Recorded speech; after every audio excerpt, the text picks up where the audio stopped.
I walked inside her office that one day, 2:15, thinking, oh, I'll just talk about what's on my mind for a few minutes.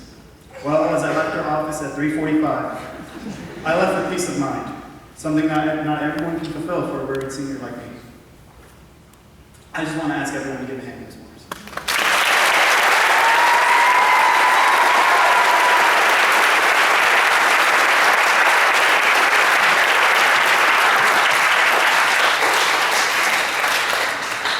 Now for the speech. I was driving down Germantown Parkway the other day. It was 3:30. Quite incidentally, it was 330 degrees outside. And I was 330 seconds away from road rage. Well, to make the situation worse, there was a man tailgating the ever-living crap out of me. And bear with me for a second, because something arguably beautiful will happen. The man pulled out behind me, sped past me, and then pulled in front of me. This isn't that beautiful part yet. This guy was the biggest known for all. But as he pulled in front of me, and he quickly advanced to the turning lane, and I was about to say all these words Dr. Kelly would not want me saying right now. And as he turned into that road Chick-fil-A sits on, something caught my eye. It was a woman in the passenger seat, a big old belly, her feet propped up on the dash. So after a swift silence for a couple minutes in the car, I realized something. Why was I so quick to judge it? Really, what came from this was, it is very, very easy to demonize a faceless challenge. Just as I assumed the man in the car was inherently evil, I assumed the IB diploma program was some money-hungry, big corporate scam that picks on little children hard work. But as that man turned from behind me, and how I advanced from freshman year to where I am now, I grew into a new perspective. As soon as you put the face to the situation, like the pregnant woman, you realize that the faces of the IB program are us. Taylor, Josh, Elizabeth, Logan, Gia, Pauline, me, Jack. We're all part of a bigger picture. This bigger picture being a change of the guard. We will take the watch from the older generation and build a new, revolutionary social environment. IB program was not a program that held our hands or spoon-fed us education. We had to think critically, act spontaneously. We had to make executive decisions that not a lot of youth can handle. Like, for example, Noor, who asked me, it's 2 o'clock in the morning, should I study for physics or math? You can only choose one. In the IB, we had to contemplate existence. We had to know about our knowing. We had to acknowledge knowing about the knowledge we collect from knowing. Shout out to TOK.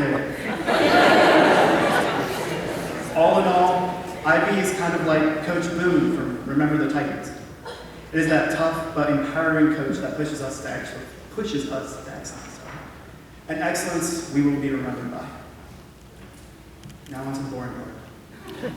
As a wise French philosopher, Voltaire once said, a witty saying proves nothing. My father, Mohab Ali Safdari, has this saying in Farsi. He told me when I was little, and it stuck to me my entire life. Darno umidi basi as payon shabasi sepidas. Literally, this translates to, there is much hope in hopelessness. For at the end of the dark night, there is light. If you listen to me very closely, you've heard my name in the saying, Omeed, which in Farsi translates to hope. My name defines who I am as an academic student. My name defines who we are as diploma graduates of 2017. Hopeful. Even though I come from a long line of successful men and women, I am hopeful for the future that will make me stand out from them and everyone else in this room. And as I do it for myself, I remain hopeful for everyone behind me and all the underclassmen in front of me.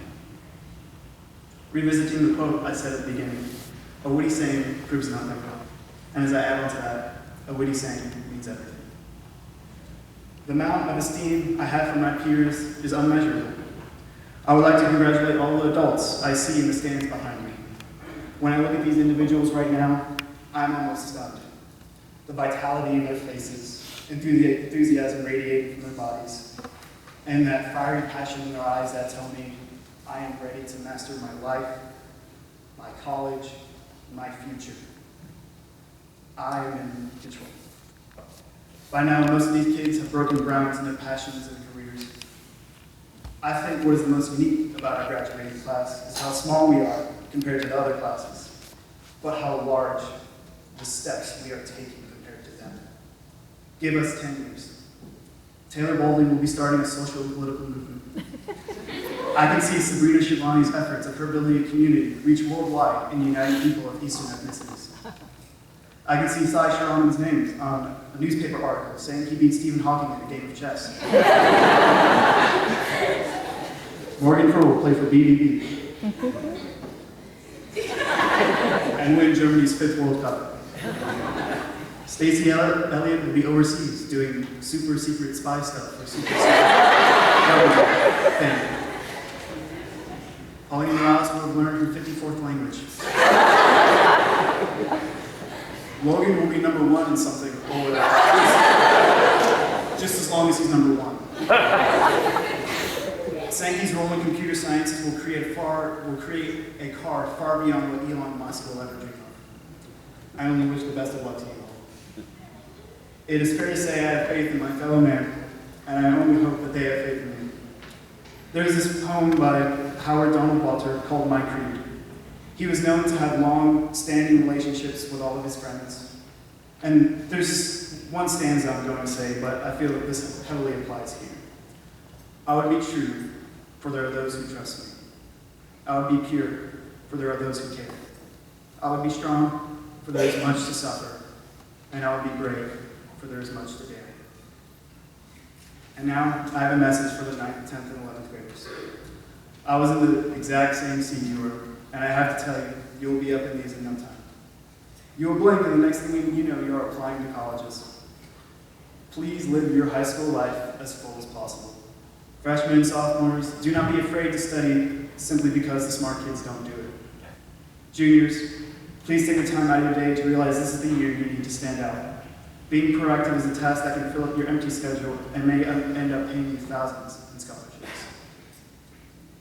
So during this time, while the rest of you will just be flying through high school, I ask you to pose this question to yourself.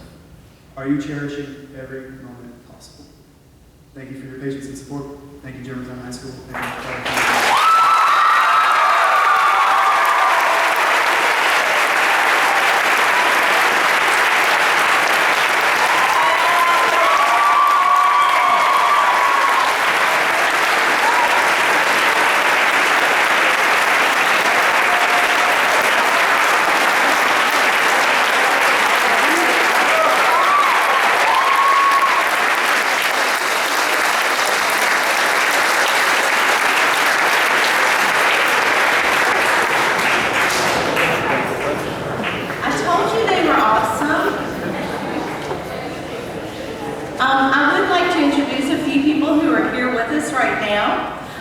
First of all, we have Miss Kim Douglas.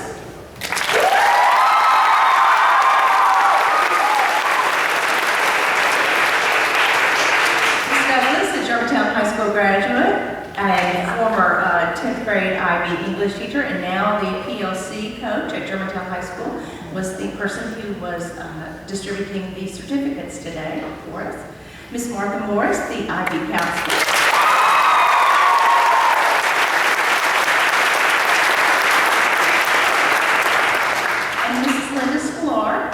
She is the director of the optional schools.